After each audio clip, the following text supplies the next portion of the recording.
MP board के class 12th के विद्यार्थियों, देखिए आज के इस वीडियो में मैं आपको वार्षिक परीक्षा के लिए विषय हिंदी का सेट से आपको बताने जा रही हूँ। इसके पहले मैं आपको इसके 2 सेट बता चुकी हूँ, सेट ए और सेट बी।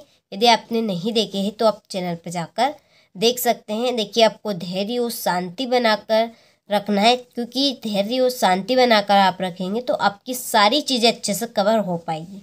ठीक है, तो ये आपका जो पेपर है ये आपका इंग्लिश मीडियम और हिंदी मीडियम दोनों के लिए रहेगा। पेपर आपका हिंदी का दोनों का सेम आएगा। ठीक है, चलिए तो वीडियो को हम शुरू करते हैं, बढ़ते हैं प्रश्न की ओर। बहुत ही शांतिपूर्वक हम सभी प्रश्नों को कंप्लीट करेंगे। ठीक है, तो देखिए पहला क्वेश्चन है, सही विकल्प चुनिए।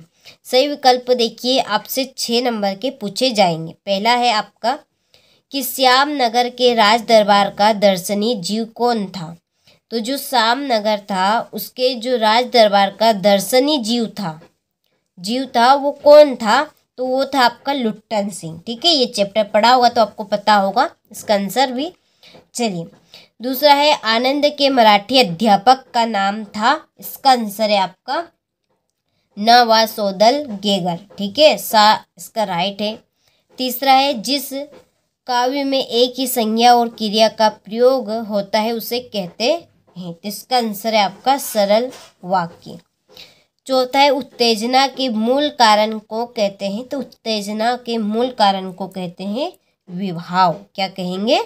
विभाव कहेंगे। ठीक है, चलिए तो स्क्रीनशॉट आप ले लीजिए। इसके बाद में हमारा अगला प्रश्न है, तो देखिए पांचवा है, हिंदी कविता का जागरण काल किस युग को माना जाता है। तो इसका आंसर है आपका देखिए यहाँ पर द्विवेदी युग को। कौन से युग के? द्विवेदी युग को। ठीक है, चलिए तो इसका आंसर आपका आ राइट रहेगा।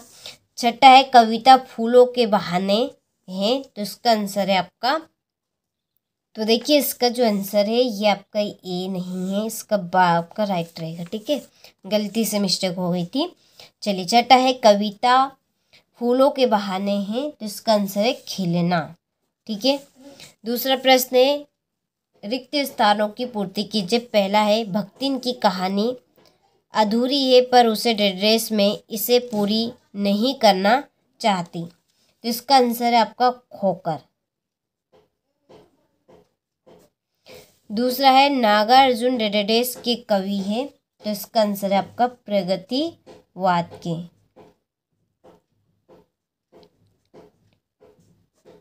तीसरा है, बच्चे डेडेस को नरम बताते हुए दौड़ते हैं। तो इसका आंसर है छतों को।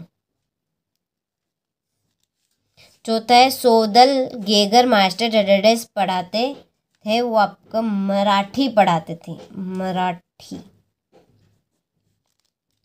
पांचवा है, लोक प्रसिद्धि उक्ति डेडेस कहलाती है लोकोक्ति।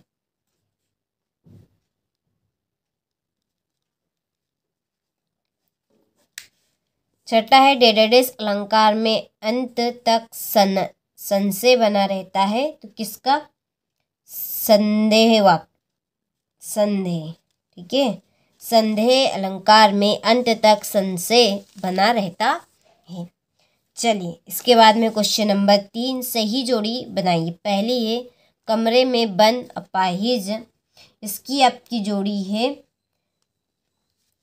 रघुवीर सहाय। दूसरी है, कृष्ण भक्ति शाखा के प्रतिनिधि कवि कौन है? सूरदास जी।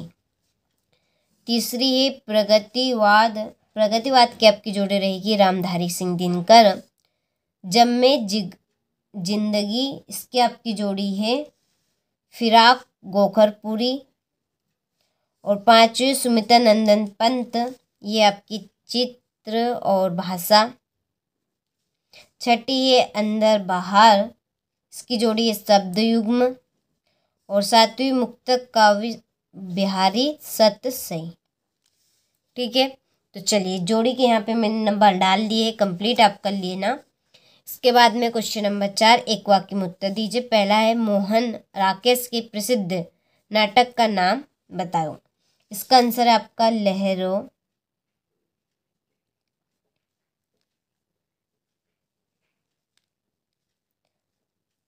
राजहंस। ठीक है। दूसरा है कविता का खिलना कौन नहीं जानता है, तो इसका आंसर आपका फल।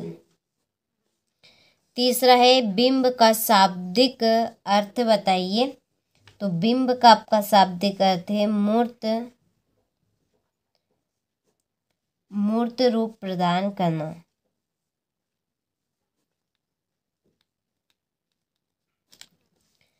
चौथा है दो या दो से अधिक व्यक्तियों के बीच होने वाला संभाषण क्या कहलाता है, तो ये आपका संवाद कहलाता है। क्या कहलाएगा? संवाद। ठीक है, चलिए तो स्क्रीनशॉट आप यहाँ से ले लीजिए। इसके बाद में है अगला प्रश्न, पंचतंत्र में किस प्रकार की कहानियां लिखी गई है, तो इसका आंसर है आपका शिक्षाप्रद। छठा है सिंधु सभ्यता का सबसे बड़ा नगर कौन सा था, इसका आंसर है आपका मोहनजोदड़ो।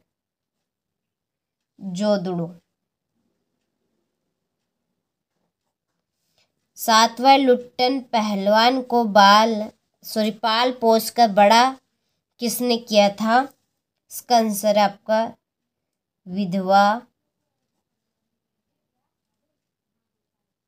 सास ने।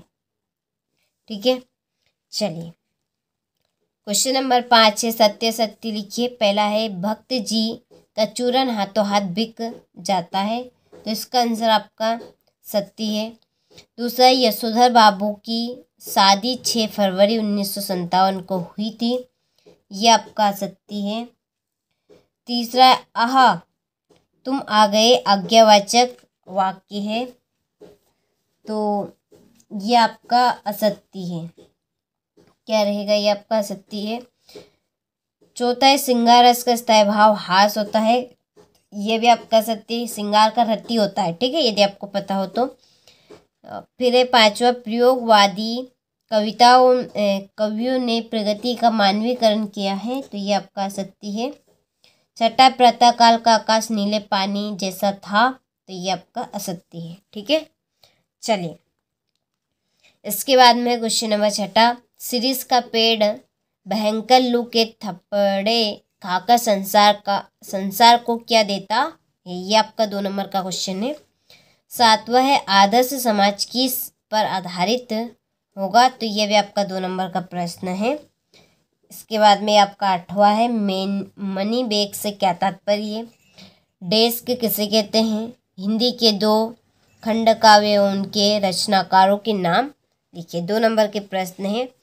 देखिए आप इन प्रश्नों के आंसर लेना चाहते हैं तो हमने आपको डिस्क्रिप्शन में नंबर दे रखे, आप उन नंबर पर कॉल करिए। क्यों करना है कॉल?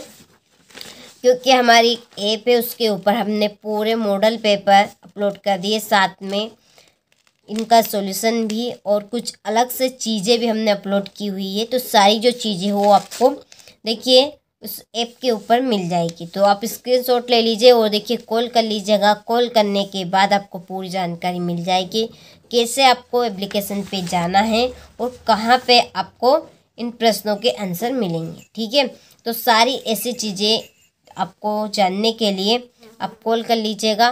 ठीक है, तो ये आपका क्वेश्चन नंबर 19 है, 3 नंबर का क्वेश्चन है।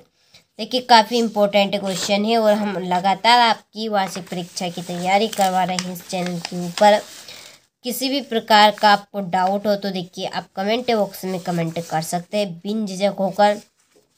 ठीक है, आपके कमेंट का ज़रूर हम रिप्लाई करेंगे और आपकी समस्या को दूर करेंगे। ठीक है, चलिए ये आपका क्वेश्चन नंबर 22 से 4 नंबर का, जिसमें एक आवेदन पत्र आपको देना है। तो देखिए कौन सा है, शासकीय चिकित्सालय में निर्धन रोगियों की अपेक्षा को लेकर स्वास्थ्य संचालक भोपाल को एक शिकायती पत्र लिखिए। ठीक है, एक आपकी चिकित्सालय यानी कि एक अस्पताल है जिसमें निर्धन जो गरीब लोग हैं, जो रोगियां है, ठीक है, गरीब रोगी, उनकी उपेक्षा को लेकर, उनके स्वास्थ्य को लेकर एक स्वास्थ्य संचालक को शिकायती पत्र आपको देना है। ये आपका क्वेश्चन नंबर 23 है, जिसमें एक निबंध कंप्लीट करना है। ठीक है, चलिए तो आपने सभी प्रश्नों का अच्छे से स्क्रीनशॉट ले लिया होगा। तो ये था हमारा सेट सी, जो कि हमने अच्छे से कंप्लीट किया है। सभी प्रश्न बता दिए हैं एक ही वीडियो में, तो कंप्लीट आपको अच्छे से कर लेना है।